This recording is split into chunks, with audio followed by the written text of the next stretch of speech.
So let me put it this way. Alzheimer's is an example of one of the greatest ironies of modern American science. We lead the world in medical advances that prolong life through the high-risk years, but we fall short on any advance toward a cure. So we have supersonic aeronautics, but we don't have a landing gear. These slides tell it all, but we prefer denial. It's never going to happen to me. I'm too young. You've heard it earlier this morning. I'll consider it later. My family will take care of me. Well, studies show that we fear Alzheimer's more than cancer, but the lesson I've learned is that we fail to diagnose it earlier because we're motivated not to notice it. We lie to ourselves. How many of you have met smart business people who put off thinking about the future and end up leaving as a legacy a mess for their families to clean up? Far too many, I'm afraid. Well, today I appear before you as the ultimate desperate housewife, and I'm not kidding. Our financial plan was in place, two-income family, but it just didn't matter. We thought we had secured tomorrow.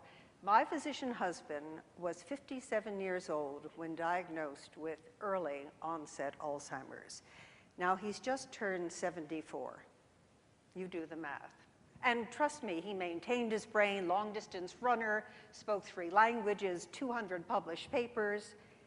That didn't matter.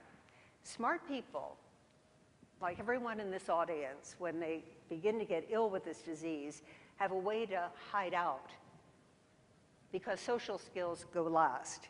And then life just blows up in your face. But why should you care? Well, here's why. Large numbers of us are at risk. If you've ever had a concussion from football, or our young men and women coming back from war, post-traumatic stress syndrome accelerates dementias. What if you weigh more than you should, or have a metabolic disorder, or type 2 diabetes, or you may be at risk for heart disease? Your risk for Alzheimer's will more than double. Now, how many of you are in the audience qualify as baby boomers? And I cheat on the upside. Okay. Well, studies show that those who get Alzheimer's disease have a biomarker in them, not unlike HIV/AIDS, that starts maybe when you're 40 and becomes full-blown when you're 65 or 70. So we're sitting here as ticking time bombs without even knowing it. You know, think about the brain. It's sort of like the internet. It's the most complex organ, the last black box of science, and it's made to last about 100 years at best, and then it shrinks and deteriorates with age. So you'll also appreciate the sex-based differences about the brain between men and women. Let's take a look. Brains and how they're very different from each other. Now, I want to start with men's brains. All right, now men's brains are very unique. Men's brains are made up of little boxes. And we have a box for everything. We've got a box for the car, we got a box for the money, we got a box for the job, we got a box for you, we got a box for the kids. We got boxes everywhere. And the rule is, the boxes don't touch. When a man discusses a particular subject, we go to that particular box, we pull that box out, we open the box, we discuss only what is in that box. Now, women's brains are very, very different from men's brains. Women's brains are made up of a big ball of wire. And everything is connected to everything.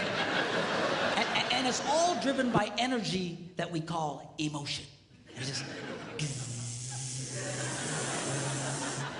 It's one of the reasons why women tend to remember everything. Isn't that the truth? Well, I want you to know, but by the time you're 25 to 30, we're all past our intellectual peak. It is downhill. The problem is we live longer, we're just getting dumber and dumber. It's a particular problem for our baby boom generation. I mean, the 76 million spoiled, used to be rich generation born after World War II, we love ourselves to bits. But even we admit to the signs. Why did I leave my phone in the refrigerator? Why do I lose my glasses 6 times a day? Honey, where do I sign the check? Now, these are all symptoms of age-associated memory impairment. And if you're among the Americans who spend more than $110 million each year on ginkgo biloba, you're wasting your money. A just concluded $30 million study says it doesn't work. It took $30 million to prove that. As for the theory, use it or lose it, anybody know that theory? More crossword puzzles, more sex, more exercise. There is no proof that it works, but go for it, okay?